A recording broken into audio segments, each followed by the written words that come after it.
It's been almost 11 years since Paralympian runner Oscar Pistorius shot and killed his girlfriend, Reeva Steenkamp.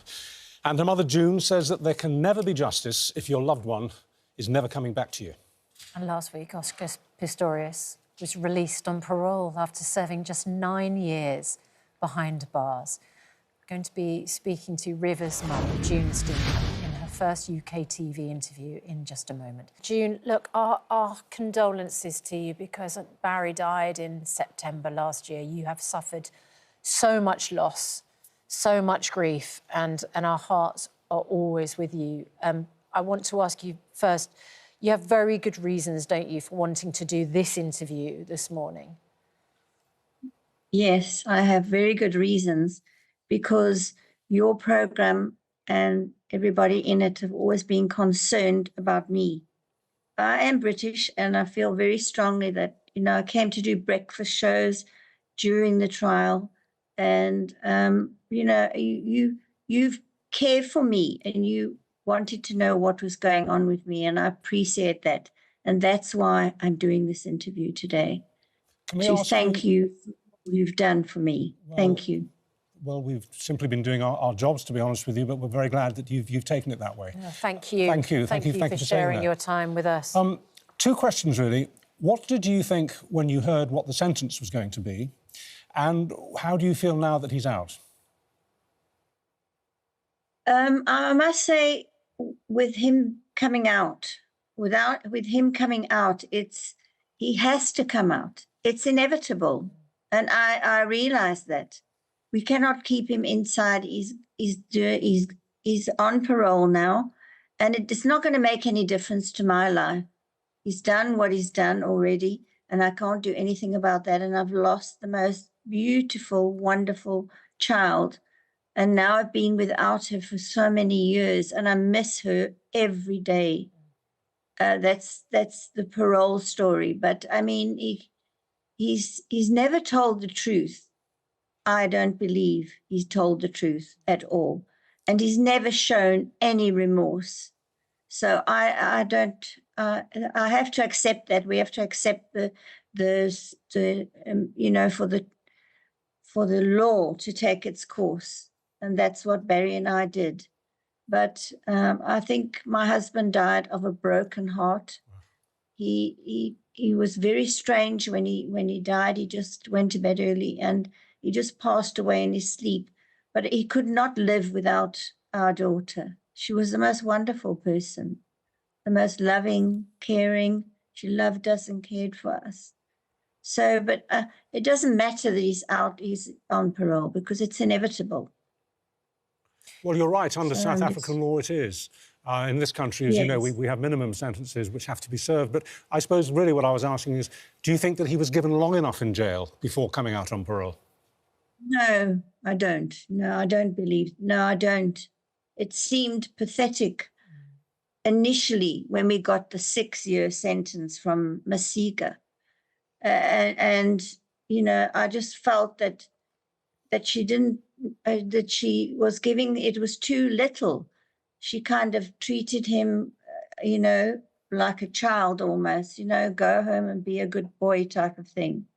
And it was a big thing that he did. I mean, he used the black talon bullets to kill her. And he should have known that he would have killed her. There was no hope for her after those bullets. They go into your body and they break your bones. So why would he use those bullets if he didn't in the first place want to kill her? Because he knew he knew that she was in the toilet because they'd had a huge argument or whatever.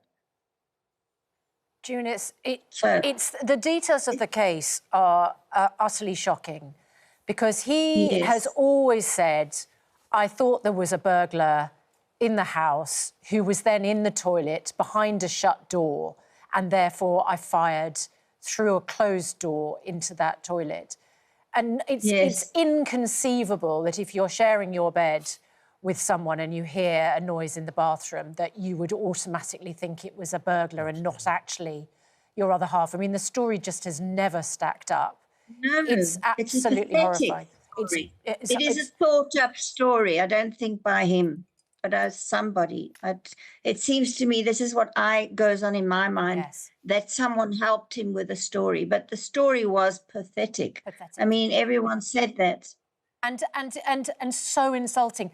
And I know that when your lovely husband, Barry, took the opportunity, and it's a brave one, to go and visit Oscar Pistorius in prison, was he seeking the true story from Oscar in a way that nothing's going to solve the pain of losing Reeva, but would it in some way have helped to know that Oscar said, yes, that's what happened. I was furious. I lost my mind.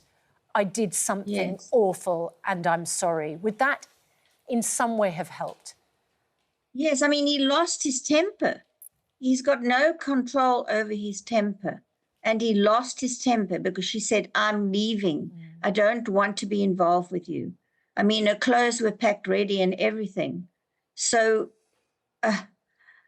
I just don't understand why. He could have walked out of this place, his property, and he could have walked out in 2 minutes and taken her out of the building.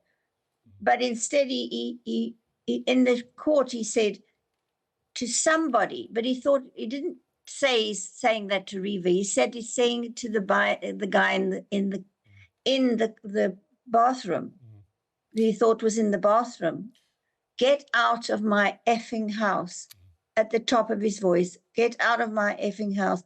He was speaking to Reeva then, because she was rejecting him. He had, Sorry, I'm sorry. He has, of course, a history of losing his temper. He's known for that. Yes. Which was part of the case against him. Can we just ask about you? I mean, you've lost your dear daughter, you've lost your dear husband, and you must face the future. How are you going to manage? Well, I believe in God. I like to think I'm a Christian. I try to be a good person. I love people. And I love everybody. But I think God has helped me. It saved my life. I had lots of friends who stood by me. You know, like I said about you people have been so wonderful to me and caring about me. And that's what I'm 77 years old now, and I'm going to find a job. Keep me busy. Well, God bless you, God bless you, June. Thank you so much for agreeing to talk to us about such a painful subject this morning. It goes without saying, we wish you nothing but love and good fortune in the years to come. Thank you. Thank you very much for your time. Thank you so much. Sending you all our love, June. Thank you so much. All right. What a remarkable woman to be able strong. And to be able to draw a smile at the end of such a difficult interview. Honestly, June, our hats off to you. You're incredible.